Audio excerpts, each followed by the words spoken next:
ஓவைசி அவர்களை பற்றி ஜீவா டுடேயில் ஒரு கேள்வி கேட்கும் பொழுது அவரை பற்றிய விஷயங்களை நம்ம விளக்கமாக சொல்லியிருந்தோம். அது அல்லாஹ்வுடைய அருளால் அது 85,000-90,000 பேர் வரைக்கும் இன்றைக்கி வரைக்கும் அதை பார்த்துருக்குறாங்க. இந்த ஓவைசி அவர்களை பற்றி நம்ம சொன்னதற்கு ஒரு எதிர் விமர்சனங்கள் பரவலாக பரப்பப்படுகிறது. அதுவும் கல் ஐடியில் பரப்பப்படுகிறது. எப்படின்னா என்னுடைய ஃபோட்டோவை போட்டு NTFன்னு ஒரு பேஜை உண்டாக்கி அப்படி ஒரு கள்ளத்தனமான வேலையை செஞ்சு என்ன செய்கிறாங்க, நேருக்கு நேரம் நீ யாருன்னு சொல்லி அதை பரப்பணும். அப்படி இல்லாமல் என்ன செய்கிறாங்கன்னா அது மாதிரி விமர்சனத்தை பண்ணிக்கிட்டு இருக்கிறாங்க.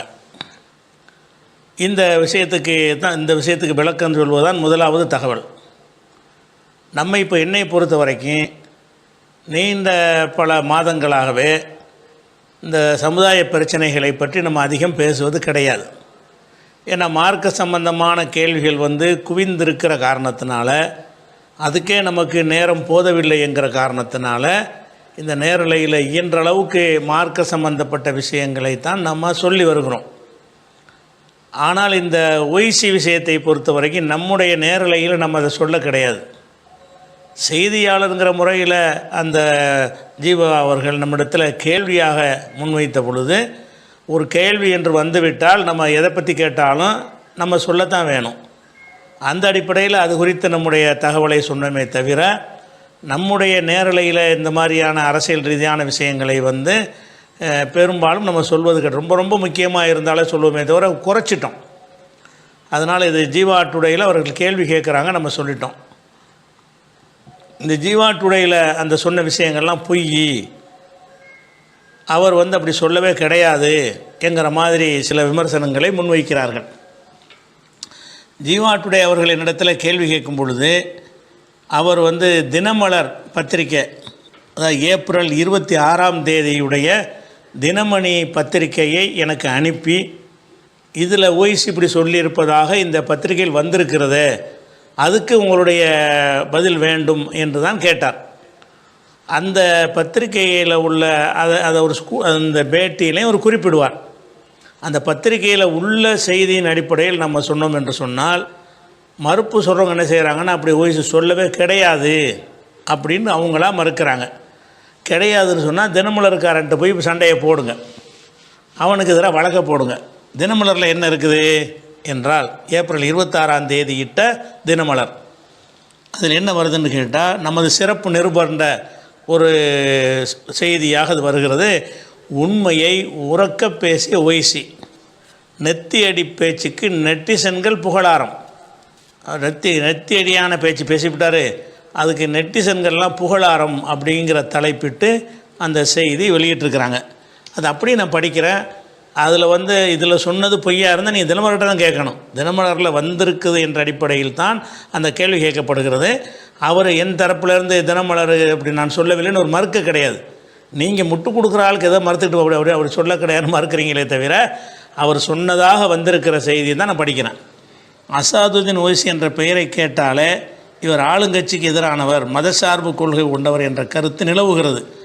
ஆல் இந்தியா மஜ்லிஸே இத்திஹாதுல் முஸ்லிமீன் தலைவரான ஓவைசி சர்ச்சை பேச்சுகளுக்கு பெயர் போனவர்.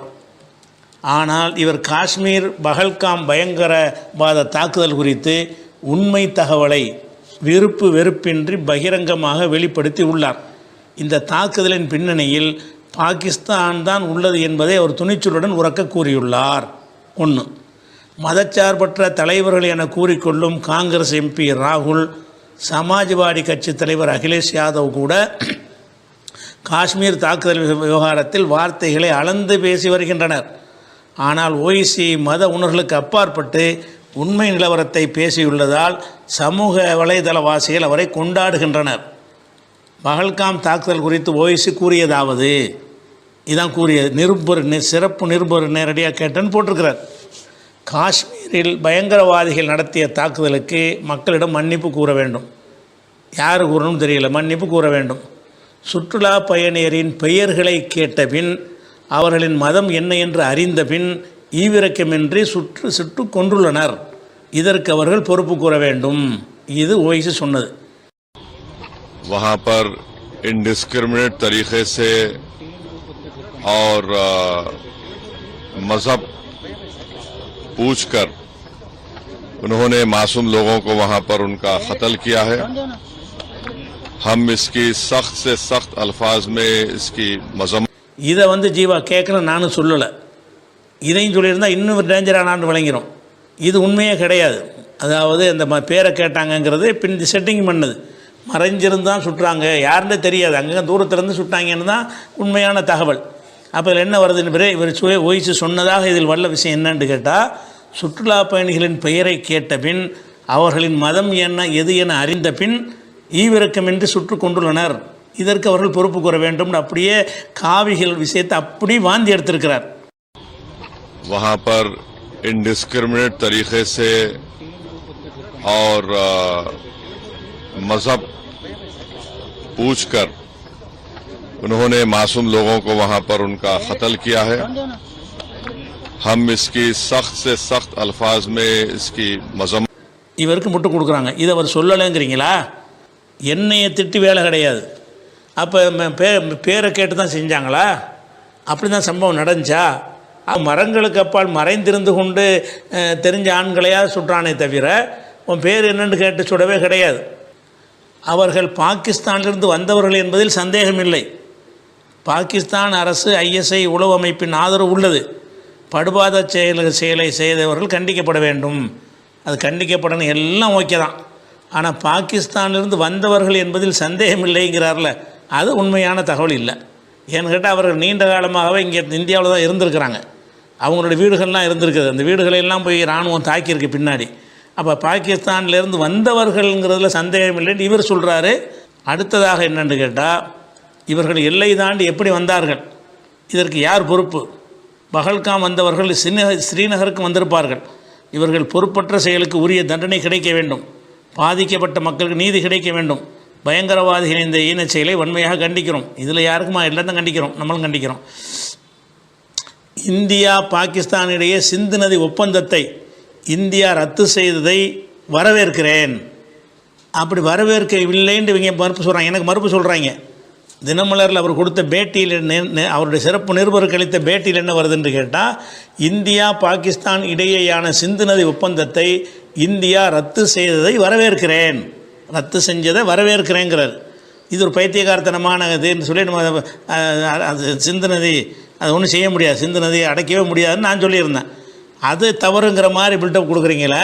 நான் இட்டு கட்டி சொன்னேன்னா அவர் சொன்னதுக்கு சொன்னேன்னா, இது ஒரு அரசியல் விவகாரம் அல்ல.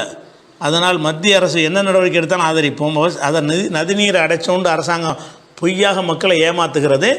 இவர் அதை மெய்யுங்கிற மாதிரி அந்த நதிநீர் சட்டங்களெல்லாம் விளங்காமல் இவர் சொன்னார் என்று தினமலர் சொல்கிறது. அடுத்து, பயங்கரவாதிகளுக்கு புகலிடம் அளிக்கும் எந்த நாட்டின் மீதும் நடவடிக்கை எடுக்க மத்திய அரசுக்கு முழு ஆதரவு அளிப்போம். நமது நாட்டின் பாதுகாப்பை கருத்தில் கொண்டு பாகிஸ்தானுக்கு எதிராக வான்வழி தரைவழி தாக்குதல் நடத்தலாம். இதுபோன்ற இராணுவ நடவடிக்கை எடுக்க சர்வதேச சட்டங்களும் அனுமதிக்கின்றன. இவ்வாறு ஓய்சி கூறியுள்ளார். அப்போ ஓய்சி இதில் சிந்து நதி விஷயத்தை அவர் சொல்லவே இல்லைன்னு எனக்கு மறுப்பு போட்டிருக்கிறாங்க. அவர் அப்படி சொன்னார் என்று தினமலரில் நியூஸ் வந்திருக்கிறது. ஓய்சி மறுக்கலை. பேரை கேட்டுக்கிட்டு செஞ்சாங்கன்னு பிஜேபி பரப்புகிற காவிகள் பரப்புகிற பொய்யே இவரும் பரப்பியிருக்கிறார். அதுக்கு இவங்க வாயை துறக்க காண மறுப்பு சொன்னவங்க. அடுத்து என்னென்னு கேட்டால், இப்போ போர் செய்கிறது சர்வதேச சட்டங்கள் வரவேற்கிறது அனுமதிக்குதுங்கிறார். நிபந்தனைக்கு உட்பட்டு தான் வரவேற்கிறது. முதல்ல ஆதாரங்களை காட்டிட்டு தான் ஒரு நாட்டின் மீது போர் தொடுக்க முடியும். அது அந்த விவரம் கூட தெரியாமல் இருக்கிறாருன்னு நான் சொன்னேன். நான் சொன்ன விஷயங்கள் எல்லாம் தினமலரில் அவர் சொன்னதாக வந்திருக்கிற செய்திகளுக்கு மறுப்பு தானே தவிர, அதுவும் என்னிடத்தில் ஒரு கேள்வியாக கேட்கும் பொழுது இந்த செய்தி உண்மையாக இருந்தால் அதுக்குரிய பதிலை தான் நான் சொல்ல முடியும். அப்போ இதுக்கு பதில் சொல்லாமல் என்ன செய்கிறாங்கன்னா அவ்வளோ பொய்யின்றாங்க போகிற போக்கில். அப்படிலாம் சொல்ல கிடையாது. அவர் சிந்து நதி அவர் கண்டிக்க தான் செஞ்சார். கண்டிச்சார்னா இதில் ஆதரிச்சார், இதில் வந்திருக்கு, ஏன் முரண்பாடாக வருது, அதை நம்ம கவனிக்கணும். அது போக இவருடைய அந்த பல விஷயங்கள், அந்த ஒரு துப்பாக்கி சூடு காரில் நடத்தினா நாடகம் ஆடினார்ல, அது சம்பந்தமாக நான் 4 வருஷத்துக்கு முன்னாடியே கேள்வி கேட்டிருக்கிறேன். அதுக்கு என்ன 2022 கேட்டிருக்கிறேன். அதுக்கு வரைக்கும் இன்றைக்கி வரைக்கும் அவர்கிட்ட பதில் வரல. சுட்ட ஆள் யார், எந்த துப்பாக்கி, அவன் எந்த பேக்ரவுண்டில் வந்தவன், எந்த இயக்கத்துக்காரன், அதுக்கு இப்போ ஏன் எஃப்ஐஆர் பதிவு பண்ணிங்களா, அது கேட்டோமா இல்லையா? அப்படி இல்லாமல் நீங்கள் ட்விட்டரில் போட்டு விட்டீங்கன்னா என்ன சரின்னு கேட்டோமா, அதுக்கெல்லாம் பதிலை சொல்லுங்கள். அது மாதிரி இவர் பிரச்சாரம் பண்ண போகும்போது எந்த ஒரு கெடுபடியும் இல்லாமல் மற்ற கட்சிகளுக்கெல்லாம் ராகுலுக்கு பிரியங்காவெல்லாம் போகக்கூடாதுன்னு சொன்ன இடத்துல எல்லாம் இவர் போக பட்டார். அப்போ இந்த மாதிரியான ஒரு செல்லப்பிள்ளையாக இருப்பதற்கு என்ன காரணம்? அன்னைக்கே டெல்லியில் குண்டு துளைக்காத கார் தருவோம் என்று அமித்ஷா சொன்னதுக்கு என்ன காரணம்? அப்போ அதெல்லாம் பதில் சொல்லுங்கள், அதுக்கெல்லாம் சொல்லுங்கள். அதே மாதிரி ஹெலிகாப்டர் போய் பிரச்சாரம் செய்கிற அளவுக்கு பல கோடிகள் அவர் பணம் விளையாடுகிறது. அதுக்கு நீங்கள் ஏதாவது சோதனை பண்ணீங்களா? அவர் மீது மட்டும் ஏன் அந்த கருணை பார்வைன்னு நான் கேட்டேன். அதுக்கு என்ன பதில்? எல்லாத்தையும் விட இவர் ஓட்டை பிரிக்கிறதுனால இவர் பேசி செஞ்சாலும் சரி பேசாமல் செஞ்சாலும் சரி பிஜேபி ஆட்சிக்கு வருவதற்கு இவர் முக்கிய காரணமாக இருக்கார். வழங்குதா? ஒரு 20-25 இடத்துல அதை தாக்கம் ஏற்பட்டால் கூட போதும், இப்போ ஆட்சிக்கு வந்திருக்க முடியாது. அப்போ இவர் பேசி செஞ்சாலும் சரி பேசாமல் செஞ்சாலும் சரி நீ செஞ்ச வேலை அவனை கூட ஆட்சியில் வைக்கும் அப்படிங்கிற ஒரு பார்வையில் பார்க்கும் பொழுதும் நான் நீண்ட காலமாக இதை சொல்லிக்கொண்டு கண்டித்து கொண்டு வருகிறேன். அதனால் இதுக்கு எதிராக விமர்சனம் பண்ணக்கூடியவர்கள் நேர்மையான எந்த விமர்சனம் பண்ணலை. எல்லாம் ஒரே வார்த்தையாக போட்டு விட்டாங்க. பொய்ன்னா அந்த தினமலரை நான் உங்களுக்கு ஸ்க்ரீனில் போட்டு விட்றேன். இந்த இதுக்கு முடிஞ்ச ஸ்க்ரீனில் அந்த செய்தியை ஸ்க்ரீனாகவே உங்களுக்கு நான் போட்டு விட்றேன், நீங்களும் பார்த்துக்கிறங்க. அதில் உள்ளதை நான் அப்படி தான் வாசிச்சிருக்கிறேன். இவர் 3 விஷயத்தையும் சொல்லியிருக்கிறார். போர் செய்தி சொல்கிறாரு, பாகிஸ்தானில் தான் வந்தார்கள் என்று உறுதிப்படுத்தப்படாத ஒரு செய்தியை சொல்கிறாரு, மாற்றமான செய்தியை சொல்கிறாரு, சிந்து நதியை நிறுத்தினதை வரவேற்கிறேன்னு சொல்லியிருக்கிறாரு, பேரை கேட்டு மதத்தை தெரிஞ்சுக்கிட்டு தான் கொன்றாங்க என்பது பொய்யான தகவலை சொல்லியிருக்கிறாரு. அப்படி அப்படி வாந்தி எடுத்திருக்கும்போது அவர் மீது கோபம் வராமல் அவர் அமைப்பில் இருக்கிறாருங்கிற காரணத்துக்காக வேண்டி உருது வேற காரணம் காட்டினான். உருது மொழினால் அவர் பிடிக்கலை. உருதுக்காரன் தான் தலைமை தாங்க முடியும். தமிழ்நாட்டுக்காரனை போய் ஊபியில் தலைமை தாங்க முடியும். அதான் பிடிக்கலன்னா அந்த தமிழ்நாட்டுக்கு அவர் தலைமை தாங்க வர்றாரு. உருது மேட்ரு கிடையாது. உருதை வச்சுக்கிட்டு பேசவும் இல்லை. அவர் ஆரம்ப காலத்தில் போராளியாக மட்டும் அடையாளம் காணப்பட்டார்ல, அந்த நேரத்தில் அவர் அழைத்து நாங்கள் இங்கே நிகழ்ச்சி நடத்தியிருக்கிறோம், பார்க்குறவரெல்லாம் கலந்து கொண்டு உங்களுக்கு தெரியும். அப்போ நம்ம உருதுங்கிற அடிப்படை நம்ம பார்க்குறதே கிடையாது. அதெல்லாம் ஒழிக்கிற ஒரு சிந்தனை நமக்கு இருக்கிறது. அதனால் இவர் உருதுக்காரங்கிறதுனால அப்படி செய்கிறார்கள்னு அப்படி ஒரு உருதுக்காரங்களை கிளப்பி விட்றாங்க. இந்த மொழிவரியை தூண்டி விட்டுச்சுன்னா இதை மடையர்கள் செய்யக்கூடிய விஷயங்கள். நீங்கள் மூடர்கள் தான் இதை செய்வார்கள். நீங்கள் நேர்மையானவளாக இருந்தால் நான் வாசித்த இந்த செய்தி உண்மையா பொய்யா? பொய் என்று சொன்னால் அவர் அஃபீஷியலாக தினமலருக்கு கொடுத்த மறுப்பை என காட்டுங்க. உங்களா என்ன செய்கிறாங்க? அப்படி அவர் சொல்லவே இல்லை. அவர் கண்டிக்க தான் செஞ்சார். அப்படின்னு விங்களா அவர் சார்பாக நீங்கள் பேசுகிறீங்க. அது சோர்ஸை காட்டுங்க. சோர்ஸை காட்டினீங்கன்னா முரண்பாடாக 2 வந்திருக்கும்போது தீர்க்க வேண்டிய பொறுப்பு யாரை சேர்ந்தது? ஓய்சி சேர்ந்தது தானே.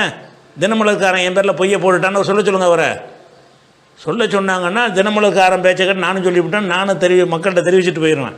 அதனால் நாம் சொன்ன விஷயங்கள் அவர் சொல்லி இருக்கிறார் என்று ஒரு பத்திரிகையில் பகிரங்கமாக வெளிப்படையாக நமது நிருபர்னு போட்டதை வெளியிட்டிருக்கிறான். இது செவிவழி செய்தி கிடையாது. நாங்களே நேராக கேட்டது தான் நிருபர்னு போடுவாங்க. அப்போ நேரடியாக நிருபருக்கு முன்னிலையில் இருந்து கேட்ட செய்தின்னு சொல்லி அவன் போட்டிருக்கிறான். அதனால தான் இதை பேச வேண்டி வந்துச்சே தவிர, அதனால் இதை நீங்கள் போட்டு திட்டுறதுனால ஒன்றும் கிடையாது. இவர் மார்க் விலையை பார்க்க வேண்டிய இவருக்கு அரசியலுங்கிறாங்க. நாங்கள் எல்லாரையும் பேசிக்கிட்டு தான் இருப்போம், அரசியலையும் பேசுவோம் தேவைப்பட்டுச்சுன்னு சொன்னால். மார்க் விஷயத்தை மட்டும் பேசலை. ஆனால் இந்த விஷயத்தை சொல்லும்போது மாத்திரம் இந்த வாதத்தை அவங்க வைக்கிறாங்களே தவிர மற்ற பாலஸ்தீன் விஷயத்தில் இருந்து எல்லா பாயிண்ட்டுகளையும் நம்ம இணைஞ்சிருக்கிறோம். பரவலாக சர்வதேச விஷயங்கள்லாம் பேசி தான் இருக்கிறோம்.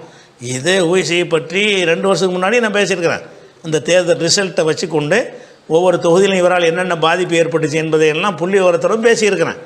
அதனால் இவர் பாஜகவுடைய பி டீமாகத்தான் இருக்கிறார் என்ற சந்தேகத்துக்கு உங்கள்கிட்ட ஆன்சர் கிடையாது. நீங்கள் எதோ அந்த அமைப்பில் பொறுப்பு அப்படின்னு தந்திருக்கிறார் என்ற காரணத்துக்காகவோ அல்லது நீங்களே சொல்கிற மாதிரி நீங்கள் பதிவு போட்டவர் உருதாக இருக்குது, அவர் உருதாக இருக்கிறதுனால கூட இந்த ஒரு நீங்கள் செஞ்சுருக்கலாம். உங்களுக்கு அந்த உருதுங்கிற அந்த மொழி உருதில் ஒருத்தன் வந்துட்டானே அப்படிங்கிறத செஞ்சுருக்கலாமே தவிர எனது விமர்சனத்தில் எந்த ஒரு தவறும் கிடையாது. கரெக்டாக தான் சொல்லியிருக்கிறேன்.